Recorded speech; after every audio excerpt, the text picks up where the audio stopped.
الحمدللہ رب العالمین ونصلی ونسلم علی افضل الانبیاء والمرسلین وعلی آلہ وصحبہ اجمعین۔ اللہ تعالیٰ نے قرآن مجید جو اس کی آخری کتاب ہے اور رہتی دنیا تک یہ رہے گی، 14.5 صدیاں تقریباً ہونے کو آئی ہیں، اور یہ کتاب بالکل اسی صورت حال میں موجود ہے جس طرح یہ نازل کی گئی تھی۔ کوئی تبدیلی واقع نہیں ہو سکی، اور اللہ تعالیٰ نے اس کتاب کو خود ترتیب دیا ہے، اور رسول اللہ صلی اللہ علیہ وسلم پر 23 سال میں یہ نازل ہوتی رہی۔ اگر آپ اس کا مطالعہ کریں اور اس کو پڑھیں، اور چونکہ میرا خود اپنا PhD قرآن کے الفاظ میں ہے، مفردات قرآن میں ہے، تو میں نے جامعہ ازہر کے بڑے بڑے علماء اور شیوخ تھے، ان سے میں نے تفسیر سعودی عرب میں پڑھی، اور مجھے اندازہ ہوا کہ قرآن وہ عظیم کتاب ہے کہ جو انسان کے تمام مسائل کو حل کرتی ہے۔ آپ اس کو یوں کہہ سکتے ہیں کہ یہ ماسٹر کی ہے، جو بھی آپ کو مسئلہ درپیش ہے آپ اس سے ذرا پوچھئے، اس کا مطالعہ کیجئے، یہ اس کا حل بتائے گا۔ اور رسول اللہ صلی اللہ علیہ وسلم نے تو عملاً اس کی تفسیر بیان کی ہے، عمل کر کے دکھایا، لوگوں نے دیکھا، اور حضور صلی اللہ علیہ وسلم نے حجۃ الوداع کے موقع پر 1 لاکھ سے زیادہ اپنے سامنے کھڑے لوگوں کو مخاطب کر کے یہ فرمایا تھا، پوچھا تھا کہ حل بلغت الرسالہ، کیا میں نے تم تک پیغام پہنچایا؟ وہ پیغام کیا ہے؟ وہ اللہ کا پیغام ہے، تو تم تک پہنچا دیا؟ سب نے کہا ہاں، بلکہ 1 دفعہ نہیں 3 دفعہ، اور پھر اللہ کے رسول صلی اللہ علیہ وسلم نے اپنی شہادت کی انگلی اللہ اوپر اٹھا کے فرمایا کہ اے اللہ تو بھی گواہ ہو جا، یہ کہہ رہے ہیں کہ میں نے اپنی ڈیوٹی سے انجام دے دی، مکمل کر دی، ان تک تیرا پیغام پہنچا دے، اور وہ قرآن ہے۔ تو قرآن دیکھیے وہ کتاب ہے جو اس امت کو عطا کی گئی ہے۔ تو قرآن کے کچھ حقوق ہیں، وہ کیا ہیں؟ آئیے میں آپ کو بتاتا ہوں۔ وہ 5 ہیں۔ پہلا حق اس کا کیا ہے کہ اس پر ایمان لایا جائے، اس کو مان لیا جائے کہ جو کچھ اس کے اندر ہے وہ سب ٹھیک ہے، سچ ہے، اس میں کوئی بات غلط نہیں ہو سکتی۔ دنیا کے لکھنے والے مختلف فلاسفر اور رائٹر جو بکس لکھتے ہیں، ہر رائٹر اپنی کتاب کی ابتدا میں لکھتا ہے کہ میں یہ کتاب لکھ رہا ہوں، قاری جو ہے، جو پڑھنے والا ہے، اگر اس میں کوئی غلطی ہو تو مجھے بتائے، آئندہ ایڈمیشن میں ٹھیک کر دوں گا۔ لیکن اس کتاب کا بھیجنے والا اللہ رب العزت ہے، وہ خالق کائنات ہے۔ اس نے اپنی کتاب کی ابتدا میں ہی فرما دیا کہ الف لام میم ذالک الکتاب لا ریب فیہ، اس میں تو جو ہے وہ کوئی غلطی ہو نہیں سکتی، شک نہیں ہو سکتا، ممکن نہیں کہ مخلوق کوئی غلطی اس میں سے ڈھونڈ سکے۔ تو آئیے اس کے ہم حقوق کی بات کریں، کیا حقوق ہیں؟ اور پہلا حق اس کا یہ ہے کہ اس پر ایمان لایا جائے، اس کو مان لیا جائے کہ جو کچھ ہے وہ سچ اور حق ہے، وہ غلط نہیں ہو سکتا۔ پورے انسان اکٹھے ہو جائیں تب بھی وہ اس میں سے غلطی نہیں نکال سکتے۔ اور ایمان لانے کا مطلب یہ ہے کہ کچھ چیزیں اس میں ایسی ہیں جو اللہ نے بیان کی ہیں، وہ تو انسان کی سمجھ میں آ جاتی ہیں، اور کچھ ایسی ہیں جو نہیں آتی، ان پر بھی ایمان لانا ضروری ہے۔ تو گویا کہ یہ کتاب ایمان اس کے اوپر لایا جائے۔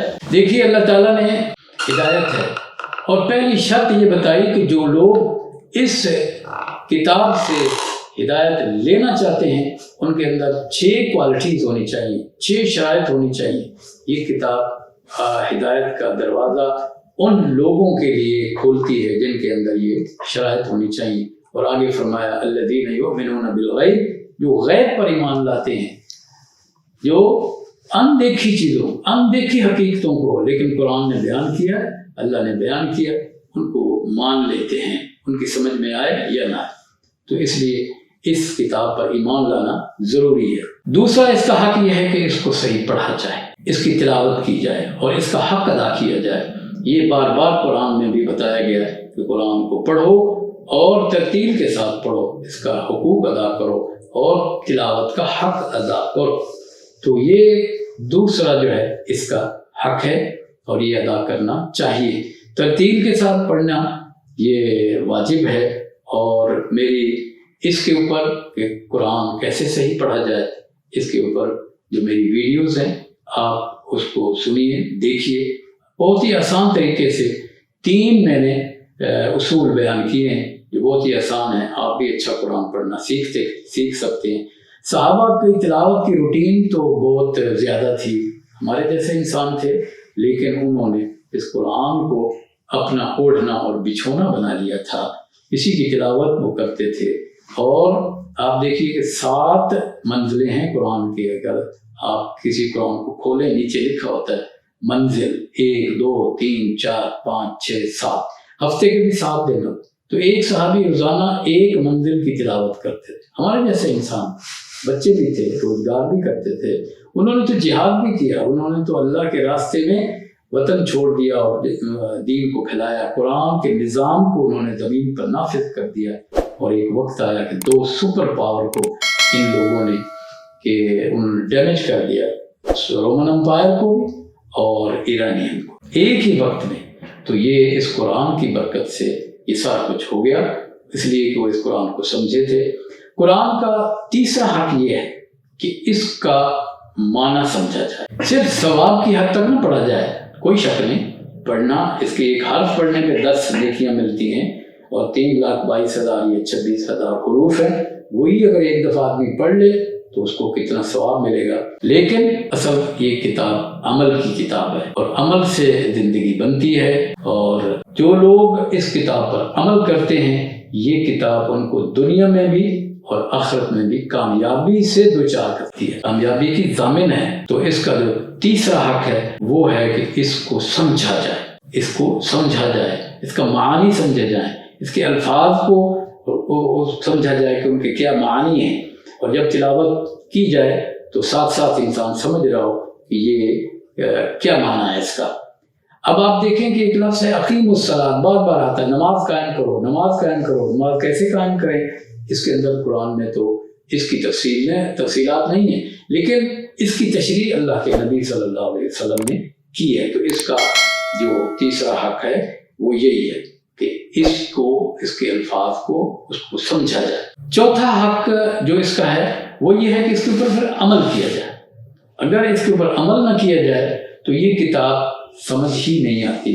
حقیقت یہ ہے کہ یہ کتاب میدان عمل میں سمجھ آتی ہے، یونیورسٹی اور لائبریریوں میں بیٹھ کر اس پر ریسرچ کر کے اس کو نہیں سمجھا جا سکتا۔ آئیے ہم اس کے اوپر جو ہے اس کو سمجھنے کے بعد اس پر عمل کرنے کی ابتدا کریں، اور اگر ابھی تک غفلت برتتے رہے ہیں تو آج سے ہی شروع کر دیں۔ عمل اصل چیز ہے، یہ قرآن ہمارے لیے قیامت کے دن سفارشی بن جائے گا کہ یہ شخص جس نے مجھے پڑھا، اچھا پڑھا، اس نے مجھے سمجھا، پھر اس کے اوپر عمل کیا۔